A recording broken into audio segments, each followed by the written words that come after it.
Howdy VC, Wes here. Well, I lied. I thought, what the hell, let's put on this shirt. Change it up a little bit. Same night, but change shirts. So we're going to go ahead and do this this thread response for Jim and the Misses 500 subscribers contest. We're talking about the 500 list from Rolling Stone magazine. Yeah, first to start off with just a little rant about Rolling Stone magazine. As a lot of people have said, Rolling Stone magazine, I'm not going to say it sucks because it has its merit, but as a music magazine, it certainly sucks. I mean, their political articles and stuff are good. Some say maybe biased, but whatever. They're very well done.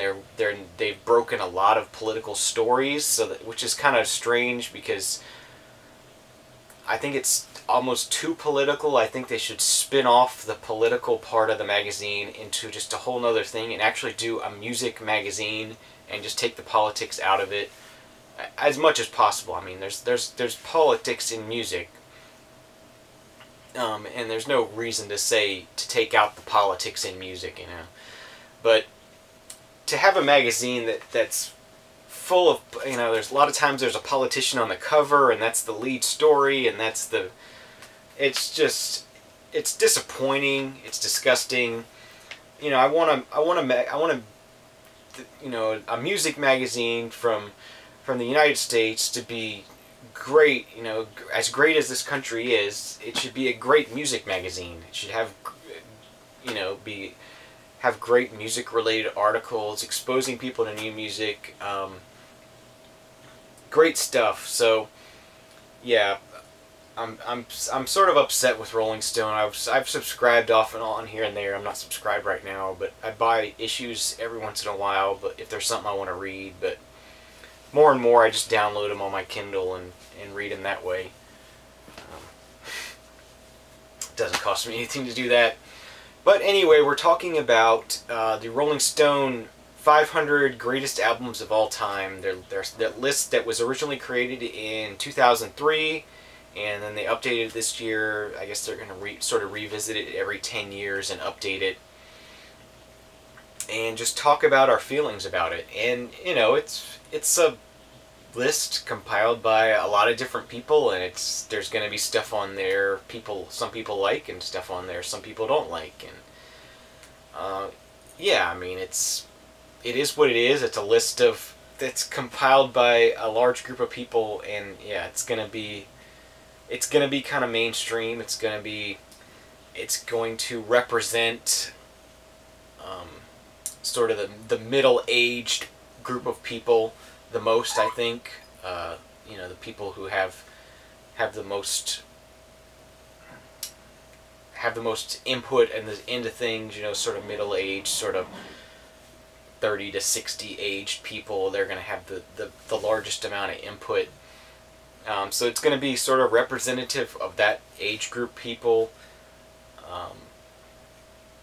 And yeah, I just think as being a list that's compiled by many different people, I think it's just going to have those flaws to it. I think what I would really like to see is every issue they have a new artist. Just pick an artist, any artist, and have them list their top 20 albums and why.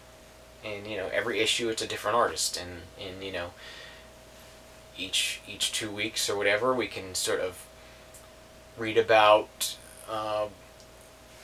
you know, an artist's top 20 list and sort of explore that, and explore, you know, sort of see what the influences on their music are from those albums, and sort of get influenced that way. I think that would be a lot more useful to listeners, a lot more interesting to read, coming from just one person's perspective as to what the top 500 albums are. Because I think even if the VC did a top 500 albums, you know, all of us combined together and voted, I think the list would be just as crappy.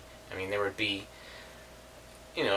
Kiss albums on there that I don't like, and there might be something I do like on there that other people won't like, and it's it's just that's how things work out when you have a large group of people. I mean, it's gonna be sort of mainstream, and there's gonna be things on there you love and things on there you don't, and that's kind of the democratic process. That's kind of how our political system works. And we vote on a president, and there's things about that person that you like, and things about that person you don't like, but that's what you're stuck with, and that's represented by the majority of people, whether it's good or bad.